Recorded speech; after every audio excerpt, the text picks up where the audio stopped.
आकाशवाणी भोपाल से प्रस्तुत हैं प्रादेशिक समाचार।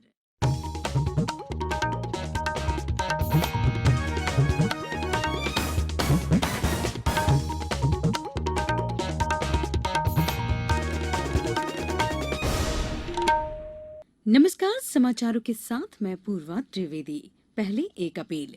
देश भर में 18 वर्ष से अधिक आयु वर्ग के लिए सरकारी केंद्रों में निःशुल्क कोविड टीकाकरण अभियान जारी है। युवाओं से आग्रह है कि टीका जरूर लगवाएं और अन्य लोगों को भी इसके लिए प्रोत्साहित करें।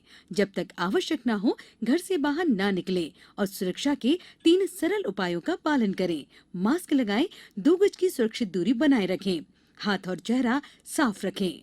कोविड संबंधी जानकारी और मार्गदर्शन के लिए राष्ट्रीय हेल्पलाइन नंबर 011-2397-8046 और 1075 पर संपर्क करें।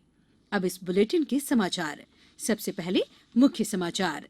प्रधानमंत्री नरेंद्र मोदी के जन्मदिवस पर आज प्रदेश में विशेष टीकाकरण अभियान। केंद्रीय सड़क परिवहन मंत्री नितिन गडकरी ने दिल्ली मुंबई एक्सप्रेस वे के निर्माण कार्य का जायजा लिया। कहा, यह राजमार्ग प्रदेश के विकास का इंजन बनेगा। आजादी के अमृत महोत्सव पर जबलपुर में कल विशेष आयोजन में गृह मंत्री अमित शाह शामिल होंगे और प्रदेश में व्यापक वर्षा का दौर जारी, 3 जिलों में भारी बारिश की चेतावनी। अब समाचार विस्तार से। प्रधानमंत्री नरेंद्र मोदी की जन्मतिथि पर आज प्रदेश में टीकाकरण अभियान चलाया जाएगा। करीब 32,90,000 लोगों को टीकाकरण डोज देने का लक्ष्य रखा गया है। इसके लिए 10,000 से अधिक टीकाकरण केंद्र बनाए गए हैं। प्रदेश में 26 सितंबर तक 18 वर्ष आयु से अधिक के सभी लोगों को वैक्सीन की पहली डोज लगाने का लक्ष्य है। होशंगाबाद जिले में 204 केंद्रों में करीब 50,000, धार जिले में आज से अगले एक हफ्ते तक नमो टीका अभियान के तहत 2 लाख डोज, जबलपुर में 71 लाख टीके, ग्वालियर में आज 1,11,000 टीके लगाने का लक्ष्य है। मंदसौर जिले में तीसरे दौर के ये अभियान में 70,000 से अधिक टीकाकरण का लक्ष्य रखा गया है। उज्जैन में 600 टीकाकरण केंद्रों पर टीकाकरण कार्यक्रम चलाया जाएगा। आज प्रधानमंत्री नरेंद्र मोदी का 71वां जन्मदिवस है। इस अवसर पर प्रदेश के राज्यपाल और मुख्यमंत्री शिवराज सिंह चौहान ने प्रधानमंत्री को बधाई दी है। प्रदेश में इस मौके पर विशेष टीकाकरण अभियान के साथ ही कई सेवा कार्यक्रम और गतिविधियां आयोजित की जा रही हैं। आकाशवाणी आगामी दिनों में विभिन्न क्षेत्रों में प्रधानमंत्री मोदी के योगदान को प्रस्तुत करेगा। आज का दिन गुजरात के बड़नगर से संबंधित बहुत ही साधारण पृष्ठभूमि वाले व्यक्ति की यात्रा का प्रतीक है, जो अपने समर्पण और कड़ी मेहनत के माध्यम से एक महान व्यक्तित्व के रूप में विकसित हुआ है। उनके करियर को देखा जाए तो पता लगता है कि जन भागीदारी, प्रौद्योगिकी का उपयोग और लोगों को सशक्त बनाना उनकी बुनियादी विषय हैं। उनके 20 साल एक ऐसे नेता की कहानी है जो जमीनी स्तर से उभरा है। केंद्रीय सड़क परिवहन एवं राजमार्ग मंत्री नितिन गडकरी ने कहा कि दिल्ली मुंबई एक्सप्रेस हाईवे और चंबल एक्सप्रेस वे मध्य प्रदेश के ग्रोथ इंजन बनेंगे। दोनों राजमार्गों से मध्य प्रदेश के विकास की नई रफ्तार मिलेगी। रतलाम के जावरा में दिल्ली मुंबई एक्सप्रेस के निर्माण कार्यों की प्रगति के अवलोकन के दौरान उन्होंने कहा कि दिल्ली मुंबई एक्सप्रेस हाईवे की लंबाई 1,350 किलोमीटर है और ये दूरी हम लगभग 12.5 घंटे में पूरी कर सकते हैं। इस हाईवे में 32 करोड़ लीटर ईंधन की खपत कम होगी। मध्य प्रदेश में लगभग 8,500 करोड़ की लागत से 8 लेन का मार्ग बन रहा है, जिसमें 106 किलोमीटर का काम पूरा हो गया है। बाकी बचे 139 किलोमीटर का काम नवंबर 2022 तक पूरा हो जाएगा। इस एक्सप्रेसवे को मालवा से कनेक्टिविटी देने के लिए 143 किलोमीटर का 4 लेन मार्ग भी बनाया जाएगा, जो इंदौर, देवास, उज्जैन, आगर और गरुड़ तक जाएगा। श्री गडकरी ने कहा कि दूसरा एक्सप्रेसवे अटल एक्सप्रेसवे है, जो मध्य प्रदेश, उत्तर प्रदेश और राजस्थान के पिछड़े इलाकों से होकर गुजरेगा। करीब 8,500 करोड़ को इस एक्सप्रेसवे को भारत माला में शामिल कर लिया गया है।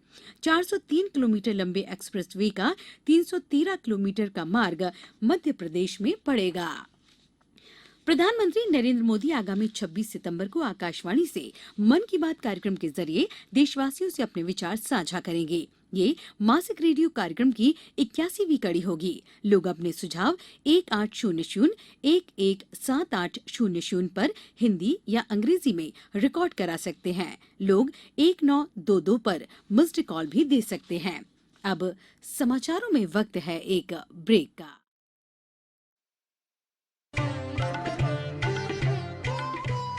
कोविड-19 से बचाव और सुरक्षित रहने के 3 उपाय। मास्क लगाएं, 2 गज दूरी है जरूरी, सुरक्षित दूरी रखें, हाथ और मुंह साफ रखें। ब्रेक के बाद समाचारों में एक बार फिर आपका स्वागत है। मध्य प्रदेश में स्वतंत्रता संग्राम में देश के रजवाड़ों में सबसे पहले कुर्बानी देने वाले आदिवासी नायकों राजा शंकर शाह और कुंवर रघुनाथ शाह की स्मृति में विशेष आयोजन किया जा रहा है। इन कार्यक्रमों में केंद्रीय गृह मंत्री अमित शाह भी शामिल होंगे। आजादी के अमृत महोत्सव पर कार्यक्रमों की श्रृंखला में जबलपुर में इन दिनों दोनों शहीदों की गिरफ्तारी के दिन से शहादत के दिन तक विभिन्न कार्यक्रम हो रहे हैं। गोंडवाना साम्राज्य के शंकर शाह और कुंवर रघुनाथ शाह को सन 1857 के प्रथम स्वतंत्रता संग्राम में अंग्रेजी सत्ता के खिलाफ विद्रोह के मामले में तोप से उड़ा दिया गया था। खास बात यह है कि यह सजा खुद राजा शंकर शाह ने चुनी थी। यह भारत में किसी भी राज परिवार की ओर से दिया गया प्रथम बलिदान था। शहीद पिता पुत्र के बलिदान से नई पीढ़ी को अवगत कराने के लिए राज्य में 14 से 18 सितंबर तक प्रतिदिन विविध कार्यक्रम हो रहे हैं। केंद्रीय गृह मंत्री अमित शाह राजा शंकर शाह और कुंवर रघुनाथ शाह के बलिदान दिवस 18 सितंबर को जबलपुर में आयोजित जनजातीय नायकों के गौरव समारोह में 3000 से ज्यादा आदिवासियों को संबोधित करेंगे। अन्य प्रमुख कार्यक्रमों में राजा शंकर शाह और कुंवर रघुनाथ शाह की गिरफ्तारी का चित्रण, गोंडकालीन धरोहरों पर चित्र और फोटोग्राफी प्रदर्शनी, पारंपरिक लोकगीतों का आयोजन और मैराथन दौड़ शामिल हैं। संजीव शर्मा, आकाशवाणी समाचार, जबलपुर। आजादी के अमृत महोत्सव पर आज प्रदेश के विद्यालयों में 71,000 पौधों का रोपण किया जाएगा। स्कूल शिक्षा राज्य मंत्री इंदर सिंह परमार ने बताया कि वायु प्रदूषण को कम करने, पर्यावरण संरक्षण और संवर्धन के लिए राज्य के हर विद्यालय में एक एक पौधा रोपा जाएगा। पौधों की सुरक्षा के लिए हर संभव प्रयास किए जाएंगे। इसके साथ ही लगाए गए पौधों का फोटो वायु दूत अंकुर ऐप में अपलोड किया जाएगा।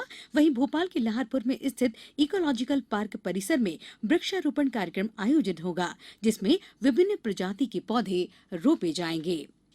प्रदेश में भारी बारिश का दौर जारी है। पिछले 24 घंटे के दौरान जबलपुर जिले के पाटन में 13, पनागर और सीहोरा में 12 और मंडला मंझौली में 11 सेंटीमीटर वर्षा रिकॉर्ड की गई। इसके अलावा समनापुर में 10, अनूपपुर में 9, अमरपाटन में 8, त्योथर में 7, रतलाम, बुधनी, उमरिया में 6 सेंटीमीटर बारिश हुई। राजधानी भोपाल में भी कल रुक रुक कर दिन भर बारिश का सिलसिला चलता रहा। इस दौरान 6 सेंटीमीटर वर्षा दर्ज की गई। मौसम विभाग ने दतिया, भिंड और मुरैना जिलों में बहुत भारी वर्षा की चेतावनी दी है। अब कुछ समाचार संक्षेप में। उज्जैन में अपात्र 1,200 लोगों के नाम गरीबी रेखा की सूची से हटाने के आदेश जारी किए गए हैं। प्रशासन द्वारा एक सर्वे के बाद ये कार्रवाई की गई है। केंद्रीय भूतल परिवहन मंत्रालय ने जबलपुर में बन रहे फ्लाईओवर के निर्माण के लिए 78 करोड़ रुपए की अतिरिक्त राशि का आवंटन किया है। इसकी लंबाई भी अब 7 किलोमीटर बढ़ जाएगी। और सतना के सांसद गणेश सिंह ने कल उचेहरा में 328 करोड़ रुपए लागत से बनने वाली मैहर से सतना तक की 39 किलोमीटर लंबी सड़क का शिलान्यास किया। अंत में मुख्य समाचार एक बार फिर। प्रधानमंत्री नरेंद्र मोदी के जन्मदिवस पर आज प्रदेश में विशेष टीकाकरण अभियान। केंद्रीय सड़क परिवहन मंत्री नितिन गडकरी ने दिल्ली मुंबई एक्सप्रेसवे के निर्माण कार्य का जायजा लिया। कहा, ये राजमार्ग प्रदेश के विकास का इंजन बनेगा। आजादी के अमृत महोत्सव पर जबलपुर में कल विशेष आयोजन में गृह मंत्री अमित शाह शामिल होंगे। और प्रदेश में व्यापक वर्षा का दौर जारी, 3 जिलों में भारी बारिश की चेतावनी। इस बुलेटिन के अंत में एक अपील, हमेशा ध्यान रखें, मास्क और 2 गज की दूरी, हाथ धोना भी है जरूरी। नमस्कार।